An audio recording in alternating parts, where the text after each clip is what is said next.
ভালো রাখার সর্বোচ্চ চেষ্টা করব। আপনাকে দেখাবো ভালো রাখা কেমন। যদি অঢেল অর্থ উপর বসিয়ে রাখাকে বোঝান, তবে আমি ব্যর্থ হব। আমি আমার স্ত্রীকে নিজ সামর্থ্যে ভালো রাখবো। একদিন সে নিজে আপনাকে বলবে কেমন আছে সে। যদি বলে ভালো নেই, তবে আপনার কাছে রেখে দিন। রক্ত খারাপ, বংশ খারাপ বলেছিলেন, কিন্তু আমি মানুষ তো আপনাদের মাঝে হয়েছিলাম। শিক্ষা আপনারা দিয়েছিলেন। তারপরে কথাটুকু যুক্তিযুক্ত হয়নি। যে মানুষটাকে ঘিরে আমায় নিয়ে কথা বলেন, আমি সেই মানুষটাকে পৃথিবীর সবচেয়ে বেশি ঘৃণা করি। এক সন্তানের কাছে সবচেয়ে ঘৃণিত পিতা তিনি। এই পিতা কথাটা বলতে আমার বাধে, তবুও পরিচয়পত্র ওই নামটাই দেখতে হয়। মানিক সাহেব চলে গেল। যেতে যেতে চোখের জল মুছল। মেয়ের দিকে ফিরে তাকালো না। যাওয়ার আগে শুধু একবার তাকিয়ে মাথায় হাত রেখেছেন। মিথির কি করা উচিত বুঝতে পারছে না। মোহনিয়া বেগমের চোখ জল টলমল করছে। মিথি স্পষ্ট দেখতে পাচ্ছে। অদূরে পিয়াস শার্লিন নিশ্চুপ দাঁড়িয়ে। শার্লিন হাসল। অবশেষে তার ইচ্ছে পূরণ হয়েছে। পূর্ণতার গল্প জুড়ে দিয়েছে। এর চেয়ে আনন্দের তার কাছে কিছু নেই। তবে সে কি ভাবল তার জীবন কোন দিকে যাবে? রাত তখন গভীর। নিস্তব্ধতা বলে দিচ্ছে মানুষের সঙ্গে গ্রামও যেন ঘুমিয়ে পড়েছে। বিয়ে নিয়ে দৌড়দৌড়ি করাতে সকলে ক্লান্ত, কারো মন কারো মতিষ্ক। অন্ধকার আকাশে আজ কেন যেন চাঁদের দেখা নেই। দূরে কোথাও একটুখানি আলোর রেখা দেখা যাচ্ছে। হাওয়ায় গাছের পাতা দুলছে। হুতুম প্যাঁচা ডাকছে থেকে থেকে। এই অন্ধকারে দুজন মানুষ ছাদে দাঁড়িয়ে আছে। তাদের গন্তব্য এখানে পরিকল্পিত। সমঝোতা নাকি বোঝাপড়া? প্রহর পিয়াসের ঠিক ডান সাইডে দাঁড়িয়ে, হাত দুটো গোটানো বুকের মাঝে। পিয়াস এবার সোজাসুজি হয়ে প্রহরের দিকে তাকালো। নীরবতা ভেঙে প্রশ্ন করল, নিজেকে মহান ভাবলেই কেউ মহান হয়? একবার বললে খুব ক্ষতি হতো। আমরা আপন না তোর। আগে বললে এমন দিন আসতো না। ভালোবাসলে বলার সাহস রাখতে হয়। তুই কি করেছিস? একবার মনে হলো তুই পাওয়ার যোগ্য না, আবার মনে হলো হয়তো বলার মতো পরিস্থিতি পাসনি, কিন্তু আমারে বলতে পারতি। মহান আমি নিজেকে ভাবি না। আমাকে ভালোবাসা মানুষগুলো আমার কাছে মহান। যেমন তুমি নিজের পছন্দের বিসর্জন দিয়ে আমার সাথে পুরনো করিয়ে দিলে। এটা কি নয় মহানুভবতা? পিয়াস চুপ হয়ে গেল। সেও সহ্য করতে পারেনি। মিথির কবুল বলা, এরপর সহ্য করেছে নিজের জীবনে অন্য একজনকে জড়িয়েছে। অনুভূতি তীব্র না হলে সামান্য যতটা কষ্ট দিচ্ছে প্রহর যদি না পেত, তবে কতটা কষ্ট পেত তা এখন অনুভব করছে। ঘরে যা। তুমি যাবে না? প্রহর পিয়াসের এই প্রশ্নের সামনে ঘুরল। দূরে তাকিয়ে নীরস মুখে জবাবে বলল, কিছু সময় প্রয়োজন। আমার নিজেকে এখন একলা লাগবে। ঘর আমার জন্য বিষাক্ত মনে হবে। একদিন বলেছিলি না, সবার জীবনে বসন্ত রঙিন হয়ে আসলেও আমার জীবনে বসন্ত আসে কেবল ঝরা পাতার মৌসুম নিয়ে। এই লাইনটা তোর জন্য আজ ভুল প্রমাণিত। এই বসন্তে তোর জীবন রঙিন হবে, ভালোবাসার ফুল ফুটবে। আমার দেখতে হয়তো বিষাক্ত লাগবে, কিন্তু মন থেকে চাইব তোরা ভীষণ ভালো থাক, সুখী থাক। আর পরিশেষে একটাই অনুরোধ করব, রাখবি? প্রহর আরেকটু সামনে এগিয়ে গেল। অন্ধকারে পুকুর পাড়ে জোনাক পোকা জ্বলছে। সবুজ মিটিমিটি আলো উড়ে বেড়াচ্ছে। সেদিকে তাকিয়ে বলল, আমার জীবনে বসন্ত আমি এভাবে চাইনি। আমি চেয়েছি সবাই ভালো থাকুক। তারপর হয়তো আল্লাহ কিছু সুখ আনন্দ কপালে লিখছে। এই জন্য রঙিন বসন্ত পেলাম। তবে চাই তোমার জীবনও বসন্তের ন্যায় রাঙিয়ে উঠুক। সময় নাও, তবে মেয়েটাকে ভালোবাসো, ভালো রাখো। একজন দায়িত্ববান ব্যক্তিবান স্বামী হিসেবে তার কাছে ধরা দিও। মেয়েটা ভীষণ ভালো এবং কিছুটা অবুঝ পাগলামো করে। অবশ্য তার পাগলামোর জন্য আজ আমি এই পোশাককে, ও হ্যাঁ, পুরুষের যখন অনুরোধ, সেটুকু বলো। পিয়াস কিছু একটা ভেবে কথাটা চেপে গেল। আজ বলা ঠিক হবে না ভেবে শুধু বলল, কাল বলবো। এখন ঘরে যা, অনেক রাত হয়েছে। প্রহর গেল না, ঠাঁই দাঁড়িয়ে রইল। বলল, তুমিও চলো। তুই যা, আমি 10 মিনিট পরই যাচ্ছি। প্রহর বিশ্বাস করল এবং পা বাড়াল। সে জানে পিয়াস যখন বলেছে তখন ঠিকই যাবে। ছোটবেলা থেকে প্রহর পিয়াস দুজনেই মিথ্যা বলতো না এবং যা বলতো সেটাই পালন করত। প্রহর ছাদ ত্যাগ করতেই পিয়াস ছাদের কিনারার দেয়াল ঘেঁষে বসল। অন্ধকার আকাশে তাকিয়ে দীর্ঘশ্বাস ছেড়ে বলল, সময়ের পরিবর্তনে শ্বাসটাও যখন অস্বস্তির লাগে, তখন সব ভালো মানতে ও দেখতে বিতৃষ্ণা জাগে। প্রহর ছাদ থেকে নেমে ঘরে না গিয়ে নিচে গেল। পাভেল আর আসিফকে নিচে একটা রুমে থাকতে দেওয়া হয়েছে। সে যেয়ে দেখল পাভেল ফোনে কথা বলছে আর আসিফ বিছানায় শুয়ে আছে। প্রহরকে ঘরে আসতে দেখে পাভেল ফোন রাখল। আসিফ উঠে বসল। জিজ্ঞেস করল, তুই এখন এখানে কেন? তোর তো এখন বলবো কথা, বাসর ঘরে সিনেমা দেখার কথা মামা। আসিফের কথায় পাভেলও হেসে ফেলল। দুজনের হাসি দেখে প্রহর কপালে ভাঁজ পড়ল, দাঁত চেপে বলল, দেখতে এসেছিলাম ঘর পেলে কিনা, নাকি আবার গোয়াল ঘরে জায়গা করে দিব। তোর ঘরে যাই, তুই আর তোর শুকতারা গোয়াল ঘরে বসে আকাশের শুকতারা দেখবি আর গল্প করবি, ভালো হবে না? প্রহর কিছুটা তেড়ে আসার ন্যায় হয়ে আসিফ দিকে এসে বলল। তোর দাঁতগুলো ফেলে দিতে পারলেও ভালো হবে, ঘুমো তাড়াতাড়ি।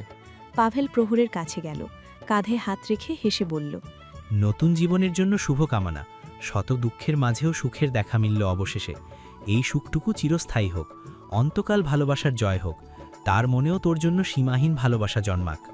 ঠাট্টা শেষে সিরিয়াস কথা শুনে প্রহর আবেগপ্রণীত হয়ে গেল।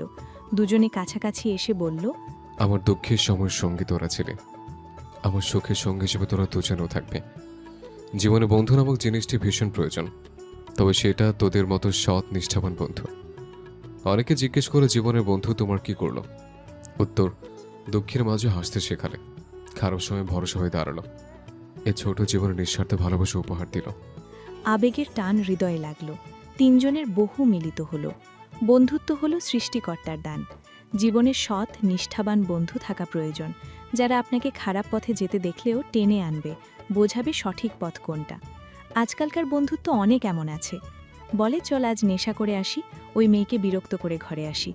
অনেক ছেলে ভালো থাকলেও অসৎ বন্ধুর সাথে না চাইতেও জড়িয়ে নেশাগ্রস্ত হয়, বাবা মায়ের অবাধ্য হয়ে যায়।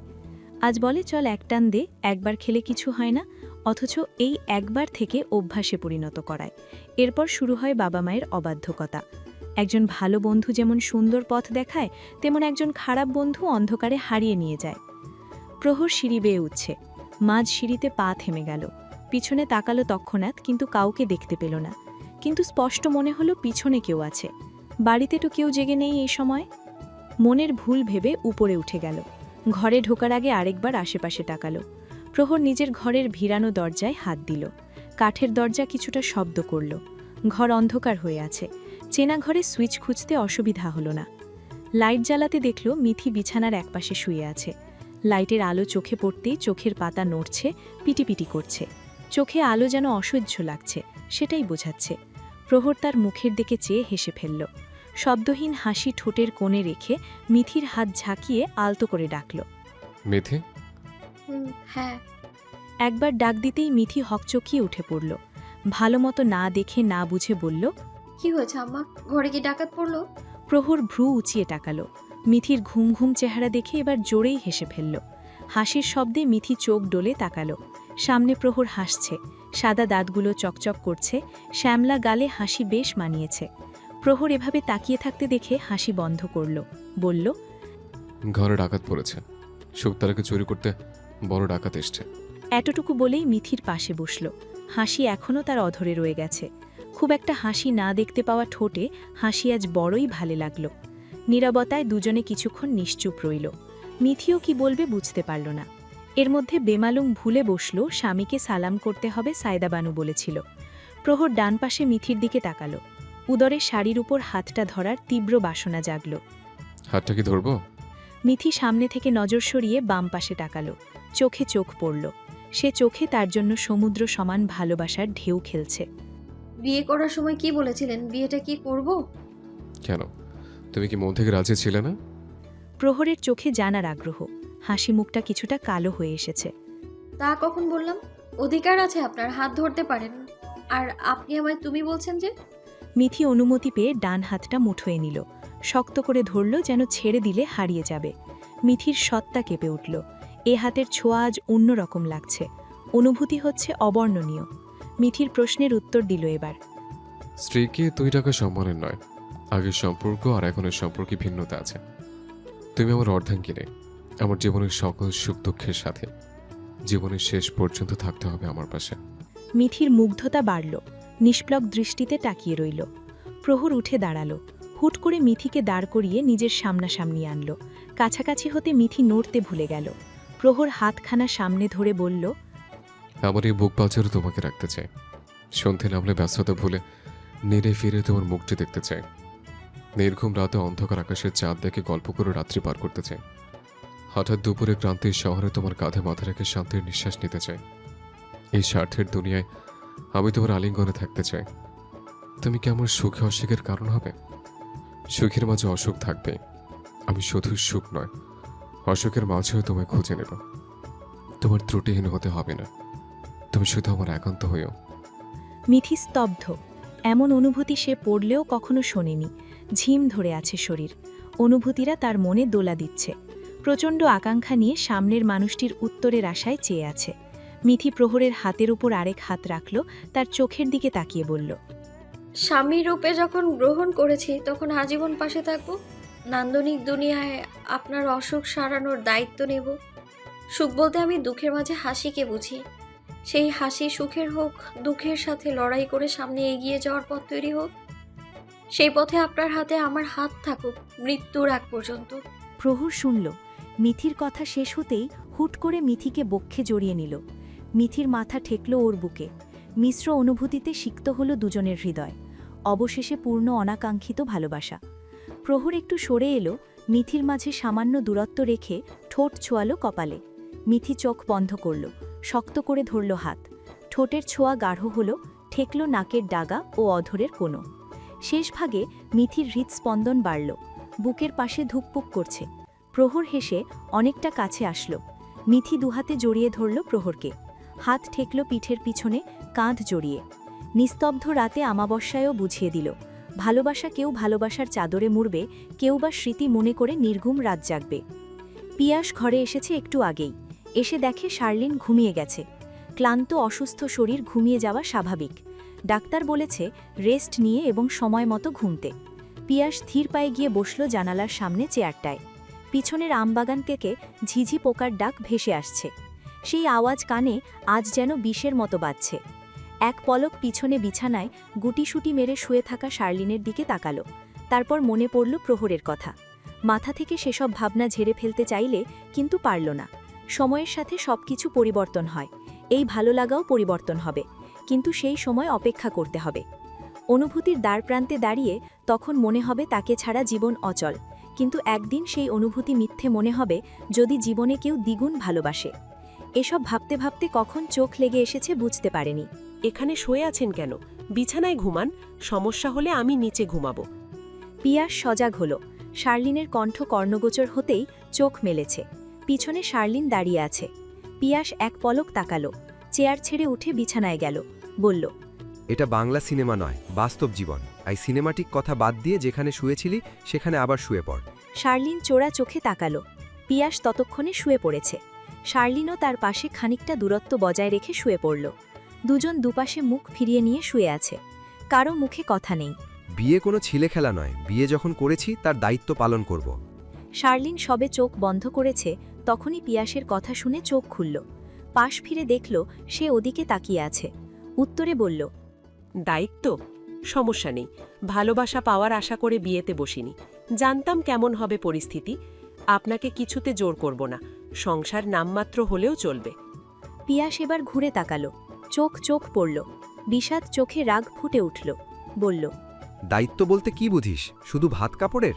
হ্যাঁ, এর মধ্যে ভালোবাসাও আছে, তবে সেটা না হয় একটু সময় নিয়ে বাসি। অনুভূতি তো এত তাড়াতাড়ি ভোলা সম্ভব নয়, সবকিছুতে সময় লাগে। অনন্ত সময় নিন, আমার কোনো সমস্যা নেই। পিয়াস আবার ওপাশে ঘুরল। ঘুমিয়ে পড়তে বলে নিজেও চোখ বন্ধ করল। ঘুম কি আর আসলো? শার্লিনের ওষুধের পাওয়ারে খানিক বাদেই ঘুমিয়ে তলিয়ে গেল। সকাল হতে প্রহরের ঘুম ভাঙল। আড়মোড়া দিয়ে উঠতে অনুভব করল বাম পাশে বুকের মাঝে কেউ আষ্টে পিষ্টে জড়িয়ে আছে। মিথি ঘুমিয়ে আছে, জড়িয়ে ধরে আছে প্রহরের কাঁধ। নিষ্পাপ মুখশ্রী আজ বেশি মায়াবী লাগল। এলোমেলো চুলগুলো মুখের ওপর থেকে সরিয়ে দিল। কিছু একটা ভেবে হাসল, আনমনে চেয়ে বলে উঠল, আজ শুকতারা তার নিজস্ব আকাশ পেয়েছে। সে আকাশ এবং শুকতারা মালিক আমি নিজে। সবকিছু কেমন কাল্পনিক লাগছে। সত্যি কি শুকতারা তার হয়েছে? তখনই বাহির থেকে দরজা ধাক্কানোর শব্দ হলো। প্রহর মিথিকে সরিয়ে দিয়ে উঠল। মিথি নড়ে চড়ে আবার ঘুমল। প্রহর দরজা খুলে দেখে সানিয়া দাঁড়িয়ে আছে। কে চায়? সানিয়া বাঁকা হেসে ঘরে উকি দিয়ে বলল, দাদি পাঠালো মিথিকে গোসল ঘরে নিতে। ভালোবাসা কি বেশি ছিল? অন্যের হবু বউ তোমার ঘাড়ে চাপল। প্রহরের রাগ উঠল। কিছু বলতে গিয়ে থামল, কারণ সায়দা বানু এদিকে আসছে। রাগে হাত মুষ্টি করে ধীরে বলল, বলেই চোখ টিপ দিল। সায়দা বানু আসলে প্রহর মিথিকে ডেকে দেয়। ঘুম ঘুম চোখে প্রহরের দিকে তাকালো। নতুন জীবনে নতুন দিনের শুভেচ্ছা। মিথি বিছানা থেকে নামল। উত্তর দেওয়ার আগেই সানিয়া ঘরে আসলো। মিথিকে টেনে নিয়ে যেতে যেতে কি যেন বলছে, প্রহর শুনতে না পেলেও বুঝতে পারছে। ওরা চলে যেতেই প্রহর শার্লিনের দেওয়া নতুন ডায়েরিটি খুলল। পাশ থেকে কলমটা হাতে নিয়ে প্রথম পৃষ্ঠায় বড় বড় করে লিখল, জীবনে এই প্রথম রঙিন বসন্ত আসলো, ঝরা পাতার দিন শেষে ভালোবাসার রং ছড়ালো। সকাল হতে বিয়ের সকালের নিয়ম শুরু হয়েছে। প্রথমে আংটি খেলা, বাহিরে দুটো ছোট খাল খোঁড়া হয়েছে, পানি দিয়ে ভরল খাল দুটো। মিলন খুঁড়েছে, আসিফ আর পাভেল দেখছে। পাভেল গ্রামে বড় হয়েছে, তাই এসব তার কাছে পরিচিত, কিন্তু আসিফ বাস্তবে দেখেনি এই খেলা। শার্লিন আর মিথিকে সুতি শাড়ি পরিয়ে দিয়েছে অনিমা আর পাশের বাড়ির এক ভাবি। সানিয়া মিথিকে এমনি পছন্দ করে না, তাই কোনো কাজে হাত দিচ্ছে না। শমশের দেওয়ান প্রহর আর পিয়াসকে ডাকল বাহিরে। ওরা দুজন আসতেই প্রহর পিয়াসের দিকে তাকালো। নিজেকে স্বাভাবিক রাখতে হাসছে সবার সামনে। তখনই রীতি হাজির হলো। পিয়াসের কাছে গিয়ে বলল, ভাইয়া, আমি আগেও তোমার দলে, এখনো তোমার দলেই হব। মিথির কেন যে... রীতি কথাটা শেষ করতে পারল না। প্রহর তার সামনে তা বেমালুম ভুলে গেছিল। প্রহর রীতির দিকে চেয়ে আছে। ও বুঝতে পেরেছে কি বলতে চাচ্ছিল। রীতিকে দেখে হাসল। রীতি আর কিছু বলল না, পিয়াসের একপাশে দাঁড়ালো। অনিমা আর সানিয়া শার্লিন মিথিকে নিয়ে আসছে। প্রহর মিথির দিকে তাকিয়ে আছে। গোলাপি রাঙা শাড়ি, সাথে কাজল কালো আঁখি। অসম্ভব সুন্দর লাগছে, যেন চোখ ফেরানো দায়। প্রহরের দৃষ্টি অনুসরণ করে পিয়াজ সেদিকে তাকালো।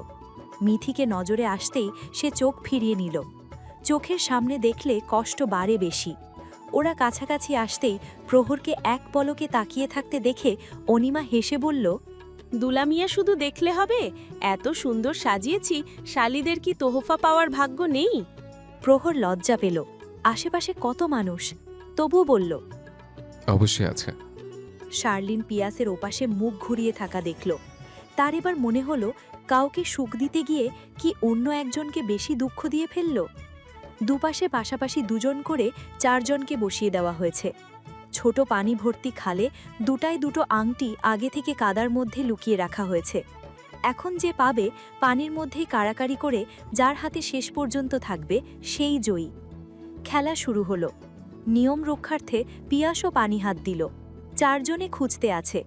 প্রথমে মিথি আংটি পেয়েছে। প্রহর পানির নিচে হাত চেপে আংটি কেড়ে নেওয়ার চেষ্টা করছে। পাশ থেকে কেউ মিথি, প্রহর, কেউ বা শার্লিন পিয়াজ বলে চিল্লাচ্ছে। পিয়াজ আংটি পেলেও সেটা শার্লিনের হাতে দেয়, সবার অগোচরে। তার ইচ্ছে নেই এখানে থাকার এবং উচ্ছ্বাস দেখার। ওদের দুজনের মধ্যে শার্লিন জয়ী। পিয়াজ উঠে গেল। প্রহর আর মিথি কাড়াকাড়ি করছে। এর মধ্যে অনিমা ওর কানে কানে কি যেন বলল। মিথি হুট করে হাত ছেড়ে দেওয়ার ভান করে মন খারাপ করল। প্রহর উচ্ছ্বাস মুখ বিষণ্ণ দেখে চিন্তিত হয়ে হাত আলগা করল। মিথি এই সুযোগ নিয়ে আংটি তুলে নিল। মিথি জিতে গেছে, ভাইয়া হেরেছে। অনিমার কথায় আর মিথির হাসিতে প্রহর পুরোই টাসকি খেয়ে গেছে। মিথির দিকে তাকিয়ে মনে মনে বলল, ভালো ট্রিক শিখেছে দেখছে। ঠোঁটে হাসি লেপটে বলা কথাটা মিথি শুনেও না শোনার ভান করে উঠে গেল। এর মধ্যে রুহেলের আগমন ঘটল। সে অনিমার পাশে পাশে থাকছে। মিথি ওকে দেখে বলল, এক পায়ে খাড়া, মুই রাজি। ওর কথা শুনে প্রহর সহ মিথি, অনিমা হেসে উঠল। প্রহর এর মধ্যে শার্লিনের কাছে গেল। শার্লিনকে দেখে শার্লিন হাসল। আমার জন্য বলিদান আমার আজন্ম মরে থাকবে। আমার সুখের ঠিকানার বাহক হলে তুই। তোর জন্য আমার এখন কষ্ট হচ্ছে। আমাকে সুখে রাখতে দিয়ে নিজে অসুখী হবে না তো? মানুষের জীবনে কত মানুষ তো আসে, সবাই কি সবাইকে পায়? যারা পায় না তাদেরও জীবনে মুভ অন করতে হয়। সময় গেলে পিয়াজ ভাইও বদলাবে, এটুকু বিশ্বাস আমার আছে।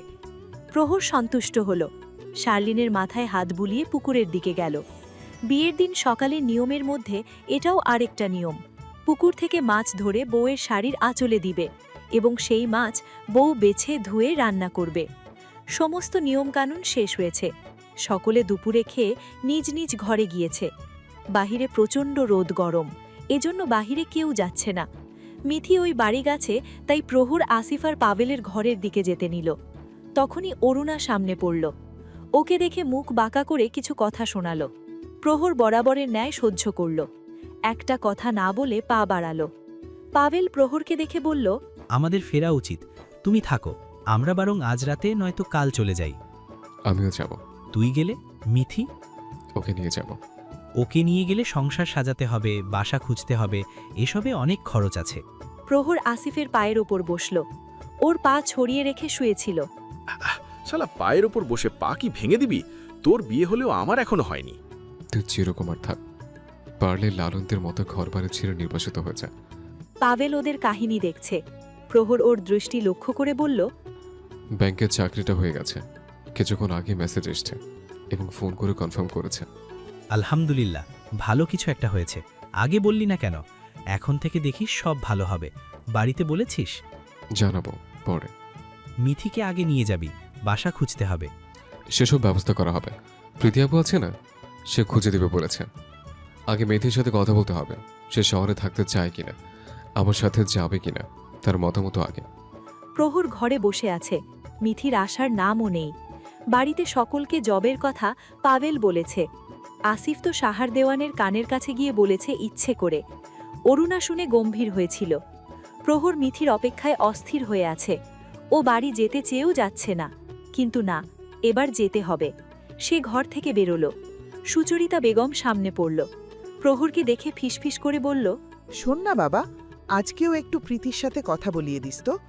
পিয়াসের বিয়ের সময় প্রীতির নাম নিতেই তোর মামা আর নানা ক্ষেপে উঠল। পিয়াস মন থাকলে ওদের জন্য কিছু বলেনি। ওদের কি দোষ বলতো? দোষ একটাই, নাপিতের বংশধর। তার দাদা আগে নাপিতের কাজ করত, এটাই তাদের অসম্মান করে। ছেলেটা নিজের পরিচয় গড়েছে, চাকরি পেয়েছে, এটা বলার সুযোগ দিল না। ঠিক আছে, রাতে কথা বলিয়ে দিব। সুচরিতা বেগম আশেপাশে তাকিয়ে চলে গেল। প্রহরও নেমে আসলো। মিথিদের বাড়ির সামনে এসে দাঁড়ালো। আত্মীয় স্বজন কিছু রয়ে গেছে, তাদের আনাগোনা বাহির থেকে বোঝা যাচ্ছে। প্রহর ভেবেচিন্তে ভেতরে পেল। প্রথমে দেখা মিলল মানিক সাহেবের সঙ্গে। প্রহর মাথা উঁচু করে তাকালো। ওনার মুখের ভাবভঙ্গি বোঝা মুশকিল। ওকে দেখে ঘরে চলে গেল। একটু পর মিথি বেরিয়ে আসলো। প্রহরের মুখোমুখি হতেই রাগী রাগী চোখ দুটো দেখতে পেল। শীতল চোখে রাগ কখনো দেখেনি। কিছু বলছিলেন? আপনার ঘর আছে, আপনার কি তা মনে আছে? অনিমা যেতে দিচ্ছিল না, বলছিল আপনার দরকার হলে ডাকবেন। অনিমা তখনই হাজির হলো। প্রহর ওকে বলল, শালিকে বড়ই দুষ্ট প্রকৃতির, ভাবি বানিয়ে প্রতিশোধ নিতে হবে। বউকে ছাড়া থাকতে পারেন কিনা পরীক্ষা করছিলাম, কিন্তু আপনি তো পারছেন না। যান, নিয়ে যান। অপেক্ষা তো কয়েক বছর থেকে করেছে, এবার যখন অপেক্ষা ফুরিয়েছে, চোখের আড়াল হতে দিব না। অনিমা দাঁত বাহির করে হাসছে। মিথি লজ্জায় মাথা নিচু করে আছে। পাশে আরও কয়েকজন কাজিনও আছে। প্রহর মিথিকে নিয়ে বাহির হয়ে গেল। ধরণীতে রাত্রি নেমেছে। রাতের খাওয়া শেষ হয়েছে। একটু আগে মোহনিয়া বেগম মিথির জন্য বানানো পায়েস দিয়ে গেছে, সেগুলো খাচ্ছিল। প্রহর বাহির থেকে আসলে মিথি পায়েসের বাটি তার সামনে দেয়। প্রহর নেয় না। খাইয়ে দাও, আদর মাখা হাতে মিষ্টি পায়েস তোমার হাতে আয়েসে খায়। মিথি পায়েস তুলে খাইয়ে দিল। আর ভাবল এই গম্ভীর মানুষটাও কত কথা জানে। বিষাদের আড়ালে কি স্নিগ্ধ হাসে। হুট করে কারেন্ট চলে গেল। মিথি ভয়ে প্রহরের নিকটে গেল, আঁকড়ে ধরল তার শার্ট। প্রহর ভরসা দিল। এক হাতে পাশের টেবিলের ড্রয়ার থেকে মোমবাতি বাহির করল। মিথি ধরল। প্রহর নাচের কাঠি জ্বালিয়ে মোমবাতি জ্বালালো। মিথির মুখখানা সেই সোনালি আলোতে একটু বেশিই মোহনীয় লাগল। মিথিও মোমবাতির আগুনের শিখা বরাবর দাঁড়িয়ে থাকা প্রহরের দিকে তাকালো। কি দেখছেন? প্রহর এগিয়ে আসলো। মিথির হাতে থাকা মোমবাতিটা সে নিজেও ছুল। দৃষ্টি সরালো না, বরং আরও গাঢ় কণ্ঠে বলল। মিথি লজ্জায় মাথা নিচু করে হাসল। তখনই আবার হুট করে কারেন্ট আসলো। প্রহর ফু দিয়ে মোমবাতিটা নিভিয়ে দিল। বাকি পায়েসটুকু খেয়ে নিন। প্রহর শুনল। পায়েসে খাওয়া শেষে প্রহর মিথিকে নিয়ে ছাদে গেল। অন্ধকার হলেও ছাদের আনাচে কানাচে কি আছে বোঝা যাচ্ছে। তীব্র বাতাস তাদের ছুঁয়ে দিচ্ছে। নড়ছে বাড়ির পাশে বড় ছাতিম গাছটার পাতা। মিথি আকাশের দিকে তাকালো, বলল, আকাশে তো চাঁদ তারা কিছুই নেই, কি দেখতে এলাম? প্রহর মিথিকে ইশারায় বেঞ্চে বসতে বলল। তারপর সেও মিথির পাশে বসল। খুব কাছাকাছি বসাতে হাওয়ায় ঝাপটায় চুলগুলো প্রহরের চোখে মুখে পড়ল। মিথি সরিয়ে দিল। প্রহর বোমোহিত হয়ে হুট করে বলে উঠল, আকাশে আর চাঁদ উঠেনি, দেখে মেরেনে শুকতারার।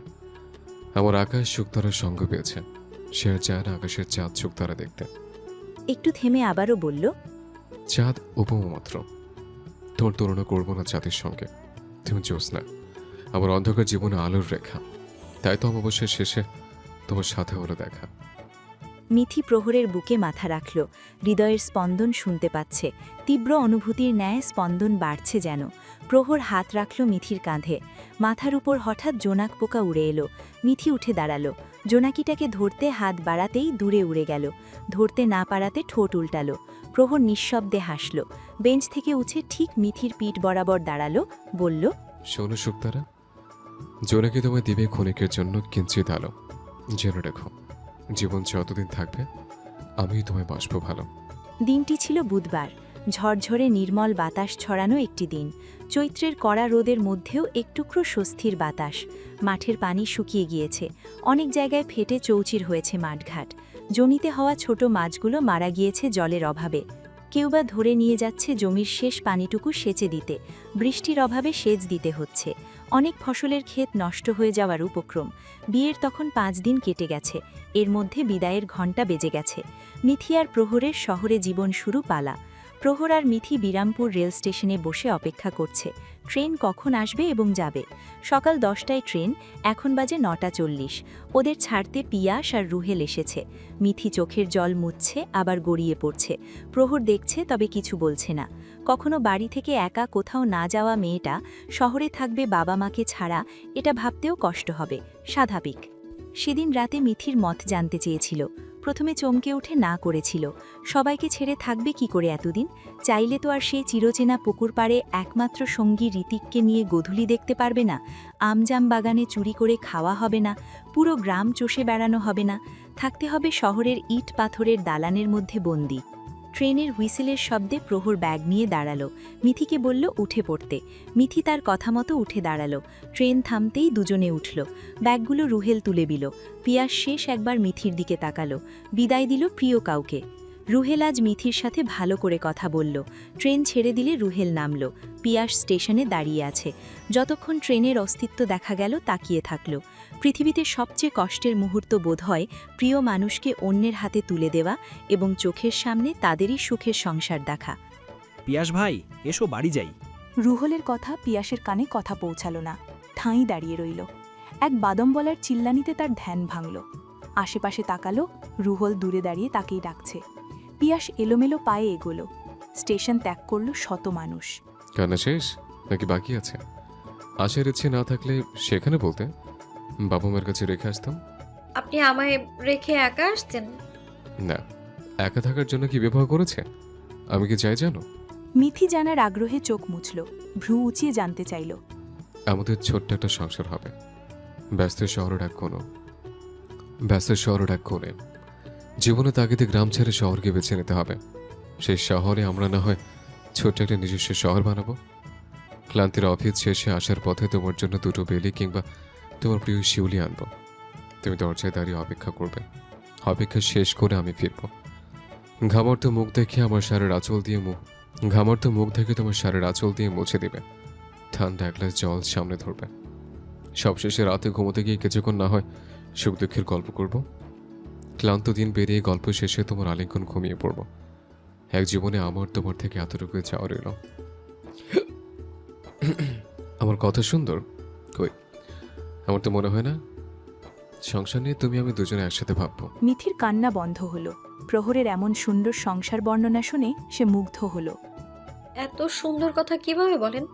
সংসার নিয়ে আমি মেয়ে হয়েও তো এখনো ভেবে উঠিনি এগুলো। প্রহর মিথির হাতটা ধরল, ওর মুখের দিকে তাকিয়ে উত্তর দিল, আমার কথা সুন্দর? কই, আমার তো মনে হয় না। সংসার নিয়ে তুমি আমি দুজনে একসাথে ভাববো। চলতি পথে দুজনে একসাথে হাঁটবো। মিথি মুগ্ধের নয় তাকিয়ে রইল। মানুষটার প্রতি মুগ্ধতা বেড়েই চলেছে। কি স্নিগ্ধ তার কথা আর অনুভূতি। অথচ একসময় কথাই বলতো না, দূরে আড়ালে থাকত। এখন ভাবতেও ভালো লাগে, একদিন ছুঁতে না পারা ডায়েরির প্রতিটা ভাঁজে তারই জন্য ভালোবাসার অনুভূতি সাজানো ছিল। সেই অনুভূতি সিক্ত মানুষটা পুরোটাই তারই দখলে। কেমন স্বপ্ন মনে হয়। সেদিনই বিয়ে ঠিক পিয়াস ভাইয়ের সাথে। হুট করে প্রহর ভাইয়ের সাথে প্রণয় ঘটল। পরে অবশ্য প্রহরের থেকে সব সত্যি শুনেছে। শার্লিনকে আসার পথে ধন্যবাদ জানিয়ে এসেছে। তার জীবন সুখময় হোক এই প্রার্থনাও করেছে। পিয়াসের জন্য একটু খারাপও লেগেছে। শেষ বেলায় তার চোখের দিকে তাকাতে পারেনি। অথচ আগে কত বায়না পিয়াস ভাইয়ের কাছেই করত। তার প্রতি মিথির অন্যরকম টান ছিল, সেটা ভালোবাসা ব্যতীত। প্রায় ছোট সকল আবদার পূরণ করত, খেয়াল রাখত, হয়তো সেই কারণে। মিথির ঘুম পাচ্ছে, আসবে বলে কাল সারা রাত ঘুম হয়নি, এখন হাই তুলছে। প্রহর খেয়াল করে মিথির মাথা ওর কাঁধে রাখল। এটা কতটা শান্তির কেবল সেই বুঝল। মুচকি হেসে মিথি চোখ বুঝল। ভরসার সাগরে প্রহরকেই প্রথমে রাখল। ট্রেন কমলাপুর পৌঁছালে ওরা দুজনে নেমে পড়ে। আসিফ আর পাভেল তাদের জন্য অপেক্ষা করছিল। ওরা দুজনে 4 দিন আগেই এসেছে। এদিকে সব ঠিকঠাক তারাই করেছে। বাসা দেখা শেষ, এখন শুধু গিয়ে উঠবে। পাভেল আর আসিফ মিথিকে জিজ্ঞেস করল। গ্রাম ছেড়ে আসতে ভালো লাগলো? মিথির আগে প্রহর উত্তর দিল। সারা রাস্তা কেটেছে ছেচকাদনে। মিথি মুখ ফোলালো, অন্য পাশে মুখ ঘুরে রইল। পাভেল আর আসিফ থাকাতে কিছু বলল না। অভ্যাস হয়ে যাবে। তুমি আমাদের অনেক ছোট, তাই তোমাকে বোন ভেবে তুমি কিংবা নাম ধরে ডাকলে অসুবিধা হবে? পাভেলের কথায় মিথি মাথা নাড়াল। পাভেল সন্তুষ্টি হাসি দিল। মিথি তাদের চিনেছে এবং জানে প্রহর ভাইয়ের বন্ধু খারাপ হতে পারে না। স্টেশন থেকে বেরিয়ে অটো নিল। গন্তব্যে ছুটল পিচ ঢালা রাস্তায়। মিথি অটোর ভাগ ফোকর দিয়ে উকি মেরে ঢাকা শহর বিকছে। এর আগে তো কখনো ঢাকা শহরে আসেনি। চারদিকে শুধু উঁচু দালান নজরে আসছে। মিথির কাছে তার গ্রামের মাটির বাড়ির সৌন্দর্য দালান বাড়ির থেকে বেশি সুন্দর লাগে, যদিও তাদেরও ইটের বাড়ি। শহরের বাতাসে কেমন দমবন্ধ লাগছে, বমি বমি পাচ্ছে। ঠিক আছো? প্রহরের কথায় মিথি শুধু হুঁ বলল। চলন্ত রাস্তায় হুট করে সামনের গাড়ির সাথে একটা ট্রাক এসে ধাক্কা দিল। চোখের সামনে দুমড়ে গেল বাসের অর্ধেকটা। মিথি ভয়ে প্রহরের শর্ট আঁকড়ে ধরল। মানুষের আনাগোনা বাড়ল, কয়েকজন আহত হয়েছে। জ্যাম বাড়ার আগে অটোওয়ালা সাইড কেটে চলল। মিথি ভয়ে সিটিয়ে আছে। প্রহর আগলে নিল, বলল, এসব শহরের ঘন্টায় ঘটে, সময়ের সাথে দেখবে অভ্যস্ত হয়ে যাবে। মিথির গা গুলাচ্ছে, তাই চুপ করে রইল। পাভেল প্রহরকে বলল, ওখানে গিয়ে কি আজ থাকবি, নাকি ওখান থেকে বেরিয়ে রাতেই নতুন বাড়িতে উঠবি? রাত হয়ে গেছে, ওখানে থাকতে হবে। কাল সকালে নতুন বাড়িতে যাব, তোরও আসবে, সবকিছু ঠিক করা লাগবে। কথা বলতে বলতে অটো থামল। রাত নেমেছে কিছু সময় আগে। পাভেল আর আসিফ নামল। প্রহর মিথিকে আলতো করে ডাকল। মেথি, উঠে পড়ো, আমরা এসে গেছে। মিথি চোখ খুলল, নেমে পড়ল ওর সাথে। আশেপাশে তাকালো, কত মানুষ, গাড়ির সারি। 4 জনে সামনের বিল্ডিংয়ে গেল। দোতলা তারা থাকে। দরজায় নক করতেই ছোট পরি দরজা খুলে দিল। প্রহরকে দেখে হেসে ফেলল, বলল, মামা, আম্মু মামা এসেছে। প্রহর ওকে কোলে তুলে নিল। তখনই প্রীতিও ঘর থেকে এলো। প্রহর পাশে মিথিকে দেখে বলল, চিনতে পেরেছিস? মিথি ভালো করে দেখছে, চেনা চেনা লাগছে। আর নাম যেহেতু শুনল, তাই বলল, জি, আপনি তো প্রীতি আপা, বড় আমার মেয়ে, পিয়াস ভাইয়ের বোন। আপনি যখন বাড়ি ছেড়ে আসেন তখন আমার বয়স ছিল 9 বছর, এখন 17। এই জন্যই চেহারা ঠিক মনে রাখা কঠিন ছিল। মা ভাইয়ের কথা শুনতেই প্রীতির মুখটা আধারে ঢেকে গেল। পুরনো স্মৃতি এখনো মতিষ্কে হানা দেয়। কতদিন দেখেনি তাদের। সামনে দাঁড়ানোর মতো পরিস্থিতি পেয়েও সে যায়নি। সে ভুল নয়, সঠিক মানুষকে বেছে নিয়েছিল, তাই আজ সুখের সংসার করছে। কিছু অভিমান, অভিযোগ সবাইকে সবার কাছ থেকে দূরে রেখেছে। আপা, দুলাভাই আসেনি? না, আসবে একটু পরে। তোরা ভেতরে আয়, আমি কেমন পাগলের মতো দাঁড় করিয়ে রেখেছি। সকলে ভেতরে গেল। আসিফ আর পাভেল চলে যেতে চাইল, কিন্তু প্রীতি না খাইয়ে যেতে দেবে না বিধায় থাকল। প্রহুর আর মিথির জন্য প্রীতি ঘর গুছিয়ে রেখেছিল। বাসায় 3টে মানুষ, তাই 2টো ঘর নিয়ে থাকে। প্রহুর প্রথমে মিথিকে ফ্রেশ হতে পাঠালো। মিথির গরম লাগছিল বিধায় একবারে গোসল করে নিল। প্রহুর অপেক্ষা না করে প্রীতি ওয়াশরুমে গেল গোসল করতে। 5 মিনিটে তার গোসল শেষ। ঘরে এসে দরজা ভিড়িয়ে দিয়ে শার্ট পরছিল, ঠিক সেই সময় ওয়াশরুমের দরজা খোলার শব্দ হলো। প্রহর না চাইতেও তাকালো। মিথি বেরিয়ে গামছা চুল থেকে খুলে ঝেড়ে দিল। তার খেয়াল নেই একপাশে দাঁড়িয়ে কেউ একজন তার দিকে তাকিয়ে আছে। মিথি হুট করে অনুভব করল তার পেছনে কেউ একজন দাঁড়িয়েছে। সে তড়িৎ গতিতে পিছনে তাকালো। প্রহর নেশাক্ত চোখে তার দিকে তাকিয়ে আছে। পলক ফেলছে না দেখে মিথি আমতা আমতা করে কিছু বলতে চাইল। প্রহর ঠোঁটে আঙুল ঠেকিয়ে চুপ করতে বলল। কিছুটা কাছে এসে মিথিকে আবার আগের ন্যায় খুঁড়িয়ে দিল। ভেজা চুলের ঘ্রাণ নিতে বলল। তোমায় ভেজা বেশি মনেও লাগে, দৃষ্টি ফেরানোর দায় হয়েছে। এত সুন্দর কি তুমি? একে আমার পাগল মন ও দৃষ্টি। আপনি পুরো মানুষটাই সুন্দর, তাই সবকিছু সুন্দর লাগে। মিথির কণ্ঠ থমকে আসছে। প্রহর মিথির পরিস্থিতি বুঝে সরে এলো। বাহির থেকে প্রীতির ডাক এলো। প্রহর বেরিয়ে যেতেই মিথিও কোনো মতো চুল আঁচড়ে বেরিয়ে গেল। পরের দিন সকাল হতেই প্রহর আর মিথি প্রীতিদের বাড়ি থেকে বেরিয়ে এসেছে। পাভেল আর আসিফ নতুন বাড়ির জন্য কিছু জিনিস আগেই কিনেছিল, যেমন তশক, বালিশ, আরও কিছু কিনার বাসকি আছে। হাঁড়ি পাতিল, রান্নার জিনিস সব কিনতে বেরিয়েছে প্রহর আর আসিফ। পাভেল থেকে গেছে। আজ হিমিকেও সাথে নিয়ে এসেছে মিথির সঙ্গে দেখা করাবে বলে। হিমি প্রহরকে আগে থেকেই চিনে প্রেমিকের বন্ধুকে না চিনবে। পাভেলের থেকে ওদের প্রেমের কাহিনী শুনে দেখতে চেয়েছিল সেই মিথিকে। এখন ওরা তিনজনে বাড়িতে রয়েছে। হিমি আর মিথি গল্প করছে। কিছু মুহূর্তেই যেন একে অপরের পরিচিত হয়ে উঠেছে। তাদের গল্পের মাঝে হাসির শব্দে ঘর বাজছে। পাভেল এক দৃষ্টিতে হিমির দিকে চেয়ে আছে। ভাবছে এই মেয়েটাকে কি সে পাবে? আর যদিও পেয়েও যায়, সুখী রাখতে পারবে তো? হিমির মতো মেয়ে খুব কম পাওয়া যায়। মেয়েটা বেশ মিশুক এবং বুঝদার, তবে মাঝে মধ্যে অবুঝের ন্যায় করে। প্রহর আর পাভেল প্রায় সংসারের সব জিনিস নিয়ে এসেছে। বিকেল হতে সব গোছগাছ শেষ। দুপুরে সবাই বাহিরে খেয়েছে। রাত থেকে রান্না করবে। পাভেল হিমিকে পৌঁছে দিতে চলে গেল। হিমি যাওয়ার আগে মিথিকে বলে গেছে, তোমার সাথে মাঝে মধ্যে দেখা করতে আসব, আর তোমার পাতানো ভাইকে বলিও একটু, আমাকে যেন ঘরে তোলে। মিথি শুধু হেসেছিল, পাভেল শুধু শুনেছে। আসিফ ওরা যাওয়ার একটু পর বেরোল। প্রহর দরজা লাগিয়ে দিয়ে এসে মিথির কোলে মাথা রাখল। চোখ বন্ধ করে বলল, ক্লান্ত লাগছে খুব, ছোটাছুটি করতে কি মাথা ব্যথা বেড়েছে। এতটুকু শুনতেই মিথিল হাত গেল প্রহরের কপালে। শীতল হাতের স্পর্শে প্রহর আরও জেকে ধরল। মিথি মাথা টিপে দিচ্ছে, আবার কখনো চুল বুলিয়ে দিচ্ছে। একসময় প্রহরের চোখ লেগে আসলো। প্রায় ঘণ্টা পেরোলেও উঠল না। এদিকে সন্ধ্যা হয়ে আসছে। কিছু কাজ আছে, তাই মিথি আলতো করে প্রহরের মাথা বালিশে রেখে উঠে পড়ল। সোজা রান্নাঘরে গেল। চাল, ডাল, সবজি যা আছে সব দেখে ভাবল কি রান্না করবে। দুপুরে আনা মাছগুলো অল্প ভেজে রাখা আছে, সেগুলো দিয়ে কচুর লতি রান্না করবে। এটা তার খুবই পছন্দের। ভাবা মতো কাজ শুরু করল। কাটাকাটি শেষে ধুয়ে নিয়ে ঝাল মশলা দিয়ে চড়িয়ে দিল। রান্না তেমন করা হয় না, এজন্য একটু ভয় লাগছিল ঝাল লবণ কম বেশি হবে কিনা। ভাত পরে চড়াবে। রান্নাঘর থেকে বেরিয়ে পাশের ঘরে গেল। তাদের ফ্ল্যাট হচ্ছে নিচতলায়।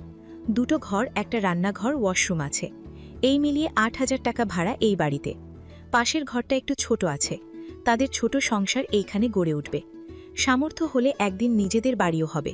সেই বাড়ি গ্রামেই করবে। শেষ বয়সে তো সেখানেই থাকতে হবে। প্রহর ঘুম ঘুম চোখে তাকাল। আশেপাশে মিথিকে না দেখে উঠে পড়ল। কোথায় গেল মেয়েটা? ওকে খুঁজতে ঘর থেকে বেরোল। রান্নাঘর থেকে শব্দ আসছে দেখে সেখানে গেল। কি করছে এখানে? আচমকা কণ্ঠে মিথি চমকে উঠল। প্রহরকে দেখে শান্ত হলো, বুকে থুথু দিয়ে বলল, এমন কেউ আচমকা ডাকে? ভয় পেয়ে গিয়েছিলাম তো। রান্না করছি, দেখছেন না? তরকারি রান্না শেষ, ভাতও হয়ে এলো বলে।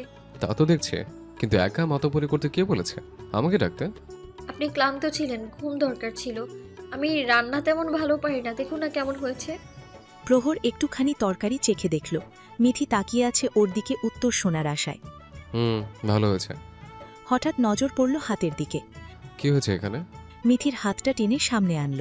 মিথি কিছুটা ভয়ে ঠোক গেলে বলল, ওই ঘর মুছতে গিয়ে এক সাইডে একটু একটা পেরেক ছিল, আমি দেখিনি তো, সেটাই লেগে কেটে গেছে।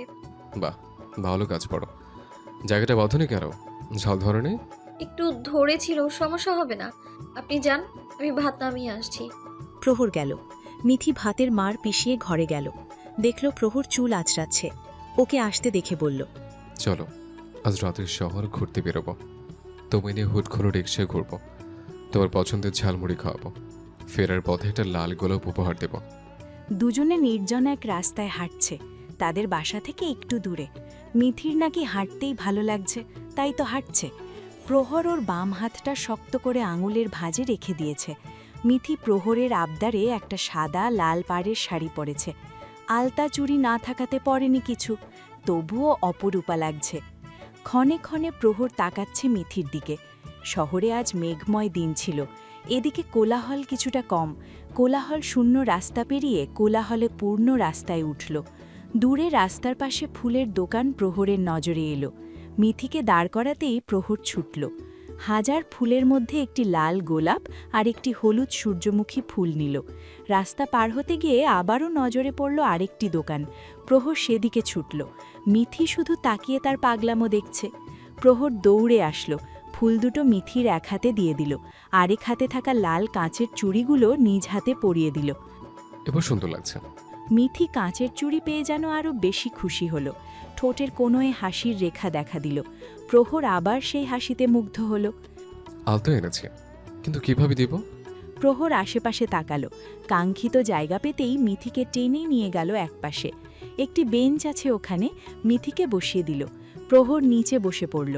মিথির ডান পাখানা হাঁটুর উপর রাখল। আলতার গাঢ় প্রলেপ লাগিয়ে দিল মিথির শ্যামবরণ পায়ে। মিথি কেবল মুগ্ধ চোখে দেখছে। তার কপালে এত ভালোবাসা সুখ লেখা ছিল, তা কিভাবে বুঝত যদি প্রহর জীবনে না আসতো? শেষ, এবার পারফেক্ট ম্যাচিং, একদম অপরূপ লাগছে। শুকতারা নাম কি তবে বাদ গেল? তোমায় আমি শতনামে ডাকবো।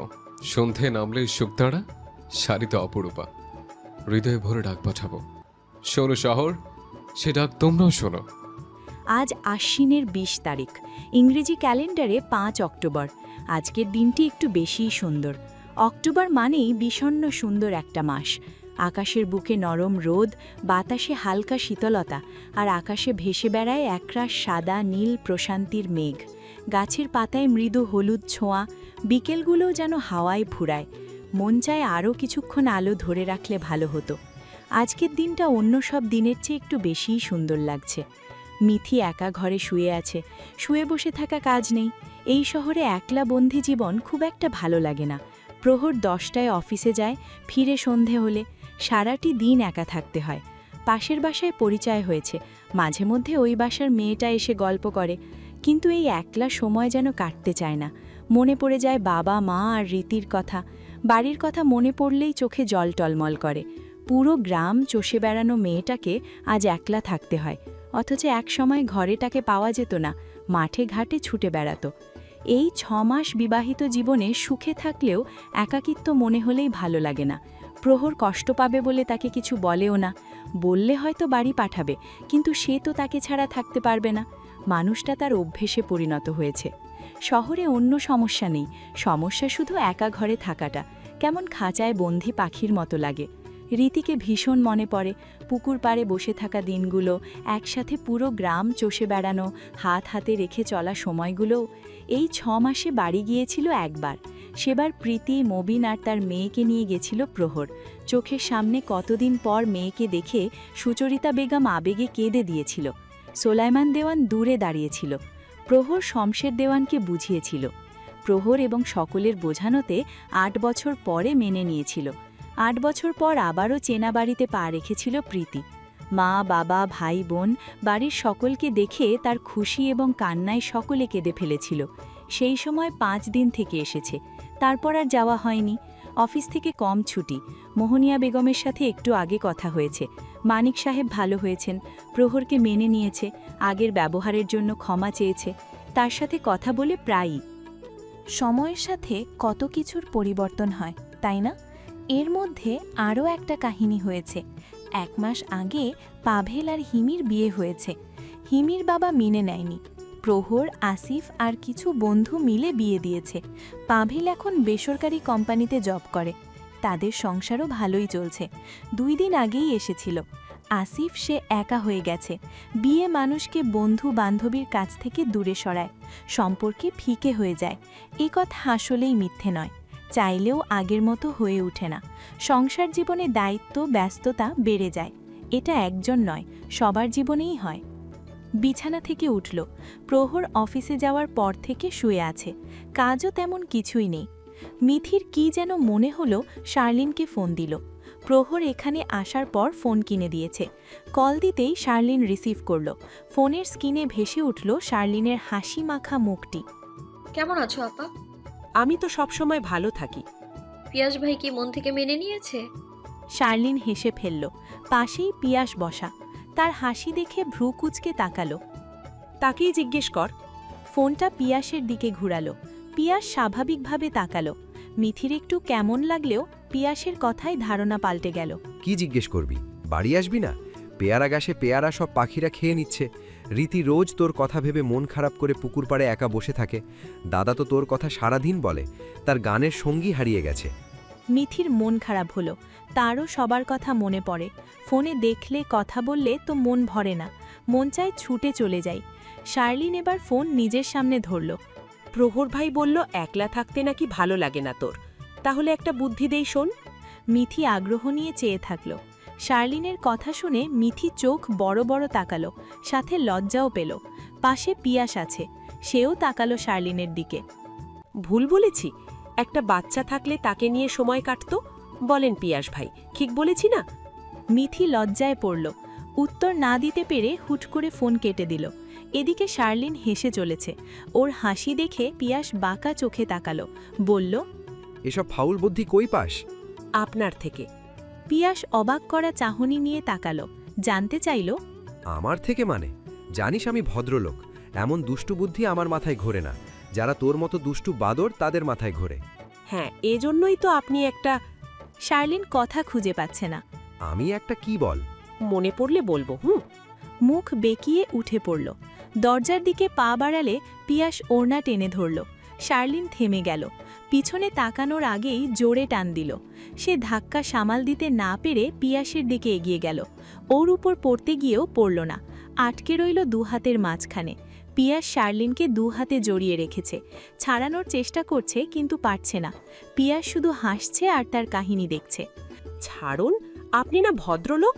হ্যাঁ ভদ্রলোক, তাতে কি? ভদ্রলোকের প্রমাণ কি বউয়ের কাছে দিতে হবে? না না, মানে আম্মা ডাকছে। ভালো না বাসলেও মুখ ভার থাকতি, এখন ভালোবাসার কথা বললেও লজ্জায় পালাস। আসলে চাস কি? অথচ মানুষকে দুষ্টু বুদ্ধি দিচ্ছিস। প্রহর ফোন করলে ওকে বলবো তুই মিথিকে কি সব বুদ্ধি দিস, তোকে থাপ্পড় মেরে সোজা করবে। এই না, এসব বইলেন না, আমার লজ্জা লাগবে। প্রহর ভাই না। ওরে লজ্জাবতী। কপালের সাথে কপাল ঠেকিয়ে বলল কথাটা। শার্লিন থেমে গেল, বুক ধুকপুক করছে। অনুভূতিরা ডানা মেলে মন আকাশে উঠছে। শার্লিনের মুখের দিকে চেয়ে হুট করে পিয়াসকে ছেড়ে দিল। ছাড়া পেতেই শার্লিন বাহিরে ছুটল। পিয়াস পিছন থেকে শব্দ করে হেসে উঠল। সময়ের সাথে আসলেই অনেক কিছু বদলায়। একটা মানুষের সাথে এক ঘরে থাকতে থাকতে মায়া জন্মায়। ভালোবাসা না হোক, ভালো লাগা জানে। সেই ভালো লাগা থেকে ভালোবাসার পরিণত হয়। তাদের সম্পর্ক ঠিক তেমনই হয়েছে। আজ ভালো লাগা তৈরি হয়েছে, কাল ভালোবাসা। ধরণীতে সন্ধে নেমেছে, সূর্য ডুবেছে একটু আগেই। মিথি প্রহরের আসার অপেক্ষা করছে। বেলকুনিতে দাঁড়িয়ে রাস্তার দিকে তাকিয়ে আছে। মিথির কাছে দিনের সবচেয়ে আনন্দময় সময়টা এই সন্ধেবেলা। পাখিরা যেমন সন্ধে হতেই ফিরে যায় নীড়ে, তেমনি প্রহরও আসে তার ভালোবাসার গন্তব্যস্থলে। অপেক্ষা ফুরল। দূর থেকে প্রহরকে রিকশায় করে আসতে দেখল। অফিস বেশি দূরে না, কাছেই। দুপুরে খেতে আসে, তবে আজ আসেনি। কাজের চাপ বেশি ছিল, সেখানে খেয়ে নিয়েছে। মিথি ঘর থেকে বেরিয়ে দরজার কাছে দাঁড়ালো। প্রহর রিকশা থেকে নেমে বাড়ির ভেতরে আসতেই নিত্যদিনের ন্যায় প্রিয় হাসি মাখা মুখটা দেখতে পেল। ক্রান্তির শহরে মায়াবী হাসিটা তাকে তৃপ্তি দিল। মিথি এসে প্রহরের হাত থেকে অফিসের ব্যাগটা নিয়ে ঘরে গেল দুজনে। এক গ্লাস ঠান্ডা পানি সামনে ধরল। প্রহর খেয়ে নিয়ে হাসল। ওড়নায় মুখ মুছে বলল, সবটা এখন সত্যি হয়েছে। আমাদের ছোট্ট সংসারে ভালোবাসার ঢেউ খেলছে। দুপুরে আসেননি যে? আজ কাজ ছিল, তাই আসেনি। তোমাকে বললাম না দুপুরে। প্রহর ব্যাগ থেকে একটা প্যাকেট বাহির করল। মিথি দেখছে শুধু। প্যাকেট থেকে বেলি ফুলের গাঁজরা আর কয়েকটা শিউলি ফুল মিথির হাতে দিল। মিথি যেন খুশিতে নেচে উঠল। শিউলি ফুল তার ভীষণ পছন্দ। একসময় এই শিউলির সাথে প্রহরের তুলনা করত। বছরের একবার দেখা মিলত বলে। আজ মানুষটা প্রতিদিন তার পাশে থাকে। চোখ বন্ধ করে বেলি ফুলের ঘ্রাণ নিল। বেলির মাতাল করা ঘ্রাণে মুগ্ধ হতে বাধ্য সবার মন। প্রহর মিথির হাত থেকে একটি শিউলি ফুল নিয়ে কানে গুজে দিল, বলল, আমার শিউলি ফুলকে জন্মদিনের শুভেচ্ছা। অক্টোবরের মতোই শুদ্ধতার মন, যে মনে আমার চিরকাল বসবাস। মিথি অবাক হলো। আজ 5 অক্টোবর তার জন্মদিন, তারই মনে নেই।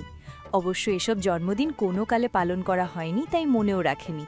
প্রহর আরও একটা ছোট কাগজে মোড়ানো জিনিস বাহির করে মিথির হাতে দিল। মিথি ভ্রু উঁচিয়ে জিজ্ঞেস করল, এটা কি? খুলে দেখো। মিথি পেপারে মোড়ানো জিনিসটি খুলল। চকচকে 1 ডর্জন নীল চুড়ির দেখা পেল। ঠোঁটের হাসি যেন আরও শিথিল হল। মিথির সেই মেলার দিনের কথা মনে পড়ল। এমনভাবে পেপারে মোড়ানো চুড়ি ছিল। একদিন লুকিয়েছিলাম, আজ নিজ হাতে দিচ্ছে। এমন একটা সময় আসবে জীবনে কখনো ভাবিনি। মিথি প্রহরের দিকে হাত এগিয়ে দিল। প্রহর বুঝতে পারল সে চায় কি। কাচের চুড়িগুলো মিথির হাতে পরিয়ে দিল। বেলি ফুলের গাজরাটা চুলের খোঁপায় সাজিয়ে দিল, তারপর মুগ্ধ চোখে তাকিয়ে থাকল। মিথি তার দৃষ্টি লক্ষ্য করে লজ্জা পেল। তারই তাকিয়ে থাকার অভ্যেস যেন গেল না। আপনি এখন আমাকে এত ভালোবাসেন যে শেষ পর্যন্ত এরকমই ভালোবাসা থাকবে তো, নাকি গ্রামে বলা প্রবাদ বাক্য ভালোবাসা একদিন জানালা দিয়ে পালাবে? প্রহর মুচকি হাসল, সামান্যতম দূরত্বটুকু ঘুচিয়ে ফেলল। মিথির হাতটা ধরে চোখের দিকে এক দৃষ্টে তাকিয়ে গাইল। প্রহর থামল। মিথি মুগ্ধ হয়ে শুনল তার গান। মানুষটার মধ্যে তাকে মুশগুল করার কত অভিনব গুণ রয়েছে। আপনি কবিতার সঙ্গে গানও সুন্দর গাইতে পারেন কবি সাহেব। মিথি একটু দূরে গেল, চুরি পড়া হাত দুটো প্রহরের সামনে ধরল, হাত নাড়িয়ে রিনিঝিনি আওয়াজ তুলল, তারপর নিজে নিজে খিলখিলিয়ে হেসে উঠল। প্রহর বরাবরের ন্যায় সেই হাসিতে মুগ্ধ হল। নেশাক্ত চোখে তাকিয়ে কণ্ঠে মাদকতা মিশিয়ে বলল, তোমার মুখে হাসি দেখার জন্য তোমার সঙ্গে অনন্তকাল বেঁচে থাকতে চাই। আর আমি আপনার সঙ্গে মৃত্যুবরণ করতে চাই। প্রহর এগিয়ে আসল, মিথির কপালে গাঢ় চুমো এঁকে দিল, গালে হাত রেখে গভীর দৃষ্টিতে তাকিয়ে বলল, চলো হারিয়ে যে শহরের কিনারায়, জীবন মরণ পরের হিসাব। যতদিন বেঁচে আছে সুখে অসুখে একসাথে থাকি।